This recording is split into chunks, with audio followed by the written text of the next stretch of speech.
गरुण जी ने कहा, हे दयानिधे, यमलोक कितना बड़ा है, कैसा है, किसके द्वारा बनाया हुआ है, वहां की सभा कैसी है और उस सभा में धर्मराज किनके साथ बैठते हैं।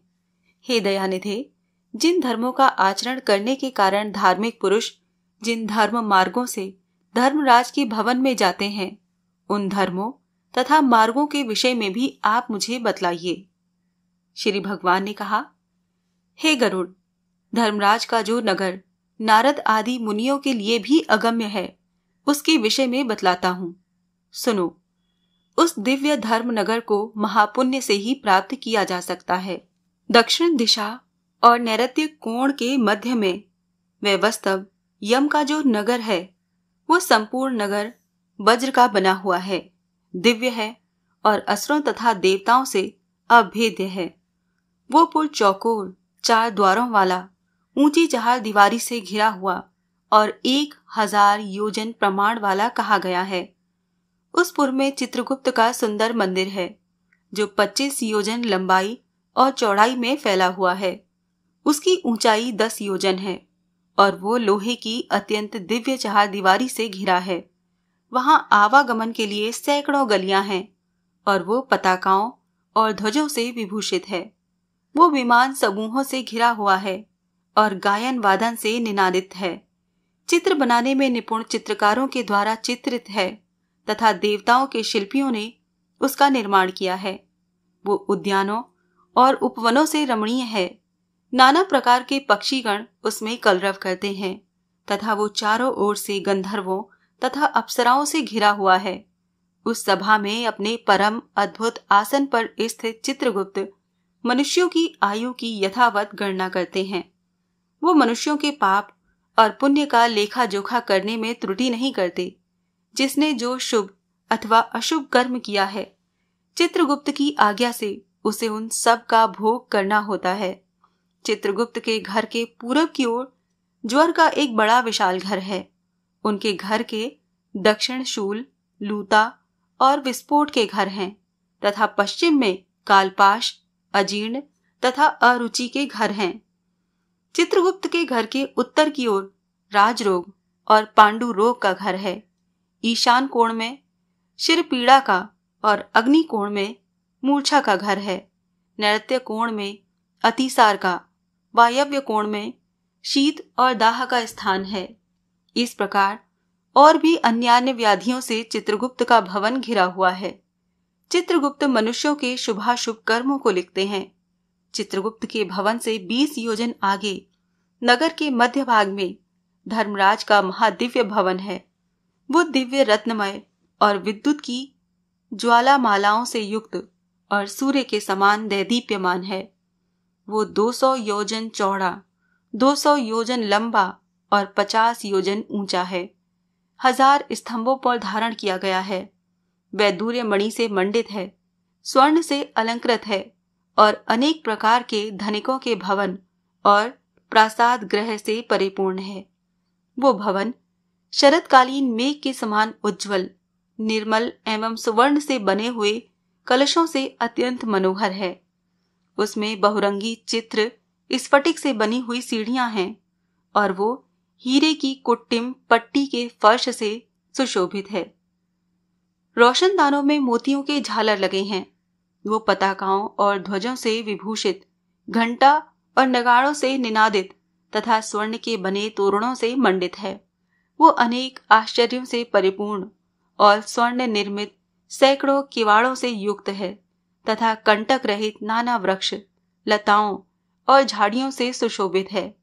इसी प्रकार अन्य भूषणों से भी वो भवन सदा भूषित रहता है। विश्वकर्मा ने अपने आत्मयोग के प्रभाव से उसका निर्माण किया है। उस भवन में 100 योजन लंबी चौड़ी दिव्य सभा है, जो सूर्य के समान प्रकाशित, चारों ओर से दैदीप्यमान तथा इच्छानुसार स्वरूप धारण करने वाली है। वहां न अधिक ठंडी है न अधिक गर्मी। वो मन को अत्यंत हर्षित करने वाली है। उसमें रहने वाले किसी को न कोई शोक होता है, न वृद्धावस्था सताती है, न भूख प्यास लगती है और न किसी के साथ अप्रिय घटना ही होती है। देवलोक और मनुष्य लोक में जितने काम, काम्य विषय अभिलाषाएं हैं, वो सभी वहां उपलब्ध हैं। वहां सभी तरह के रसों से परिपूर्ण भक्ष्य और भोज्य सामग्रियां चारों ओर प्रचुर मात्रा में हैं। वहां सरस, शीतल तथा उष्ण जल की उपलब्ध है। उसमें पुण्यमय शब्दादि विषय भी उपलब्ध हैं और नित्य मनोवांछित फल प्रदान करने वाले कल्प वृक्ष भी वहां है। हे गरुड़राज, वो सभा बाधा रहित, रमणीय और कामनाओं को पूर्ण करने वाली है। विश्वकर्मा ने दीर्घ काल तक तपस्या करके उसका निर्माण किया है। उसमें उग्र तपस्या करने वाले, सुव्रती, सत्यवादी, शांत, सन्यासी, सिद्ध एवं पवित्र कर्म करके शुद्ध हुए पुरुष जाते हैं। उन सभी का देह तेजोमय होता है। वो आभूषणों से अलंकृत तथा निर्मल वस्त्रों से युक्त होते हैं तथा अपने किए हुए पुण्य कर्मों के कारण वहां विभूषित होकर विराजमान रहते हैं। 10 योजन विस्तीर्ण और सभी प्रकार के रत्नों से सुशोभित उस सभा में अनुपम एवं उत्तम आसन पर धर्मराज विद्यमान रहते हैं। वो सत्पुरुषों में श्रेष्ठ हैं और उनके मस्तक पर छत्र सुशोभित है तथा कानों में कुंडलों से अलंकृत वो श्रीमान महामुकुट से सुशोभित हैं। वो सभी प्रकार के अलंकारों से समन्वित तथा नील मेघ के समान कांति वाले हैं। हाथ में चंवर धारण की हुई अप्सराएं उन्हें पंखा झलती रहती हैं।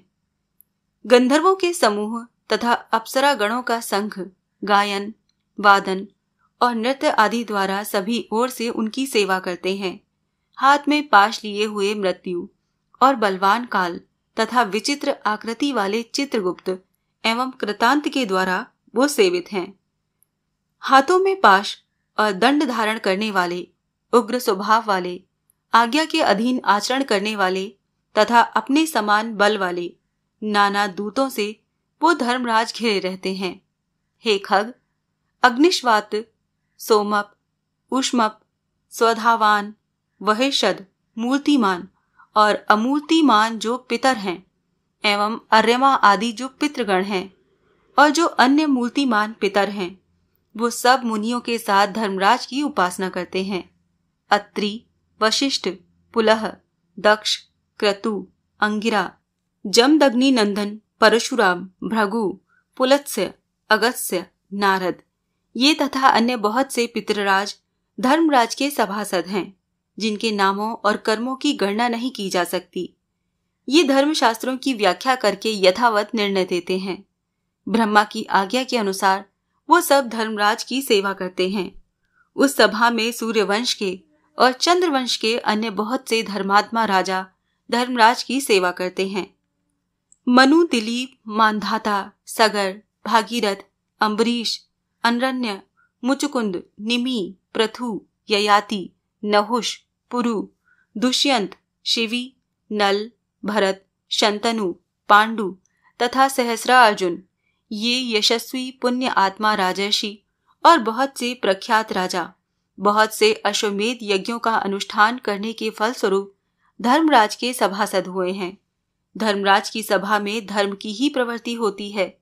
न वहां पक्षपात होता है, न झूठ बोला जाता है और न किसी का किसी के प्रति मात्सर्य भाव रहता है। ये सभी सभासद शास्त्रविद और सभी धर्मपरायण हैं। वो सदा उस सभा में वैवस्त्य यम की उपासना करते हैं।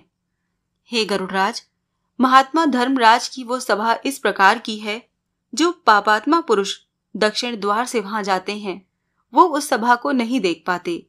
धर्मराज के पुर में जाने के लिए 4 मार्ग हैं। पापियों के गमन के लिए जो मार्ग हैं उसके विषय में मैंने तुमसे पहले ही कह दिया। पूर्व आदि तीनों मार्गों से जो धर्मराज के मंदिर में जाते हैं वो पुण्य आत्मा होते हैं और अपने पुण्य कर्मों के बल से वहां जाते हैं। उनके विषय में सुनो। उन मार्गों में जो पहला पूर्व मार्ग है वो सभी प्रकार की सामग्रियों से समन्वित है और पारिजात वृक्ष की छाया से आच्छादित तथा रत्न मंडित है। वो मार्ग विमानों के समूहों से संकीर्ण और हंसों की पंक्ति से सुशोभित हैं, विद्रुम के उद्यानों से व्याप्त हैं और अमृतमय जल से युक्त हैं। उस मार्ग से पुण्यात्मा महर्षि और अम्लांतरात्मा राजर्षि, अप्सरागण, गंधर्व, विद्याधर, वासुकी आदि महान नाग जाते हैं।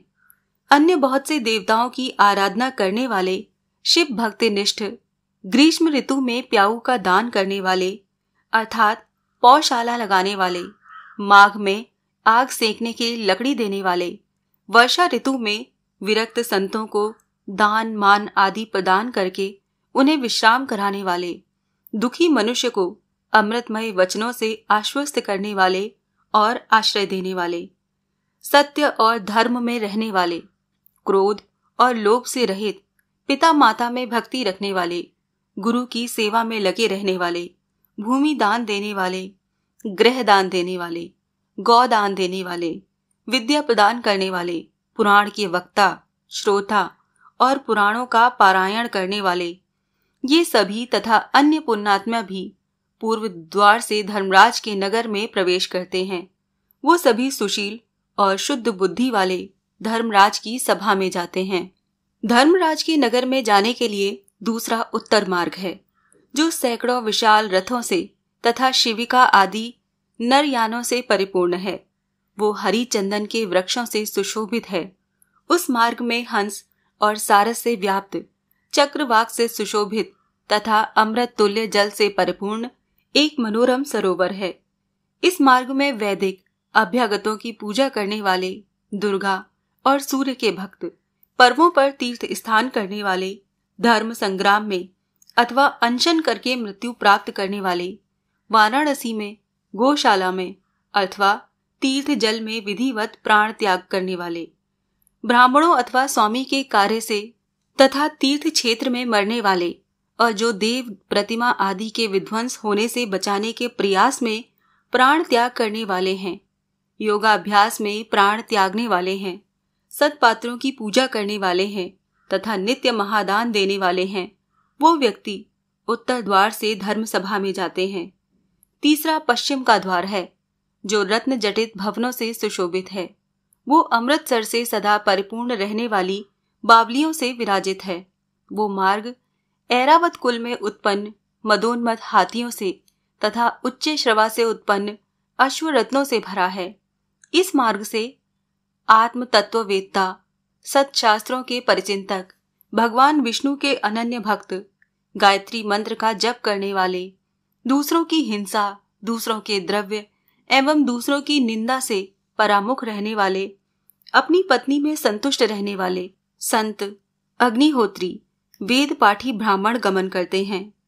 ब्रह्मचर्य व्रत का पालन करने वाले, वानप्रस्थ आश्रम के नियमों का पालन करने वाले, तपस्वी, संन्यास धर्म का पालन करने वाले तथा श्री चरण सन्यासी एवं मिट्टी के ढेले, पत्थर और स्वर्ण को समान समझने वाले, ज्ञान और वैराग्य से संपन्न, सभी प्राणियों के हित साधन में निरत, शिव और विष्णु का व्रत करने वाले, सभी कर्मों को ब्रह्म को समर्पित करने वाले, देव ऋण, पितृ ऋण एवं ऋषि ऋण, इन तीनों ऋणों से विमुक्त, सदा पंच यज्ञ में निरत रहने वाले, पितरों को श्राद्ध देने वाले, समय से संध्योपासन करने वाले, नीच की संगति से अलग रहने वाले, सत्पुरुषों की संगति में निष्ठा रखने वाले, ये सभी जीव अप्सराओं के समूहों से युक्त श्रेष्ठ विमान में बैठकर अमृत पान करते हुए धर्मराज के भवन में जाते हैं और वो उस भवन के पश्चिम द्वार से प्रविष्ट होकर धर्म सभा में पहुंचते हैं।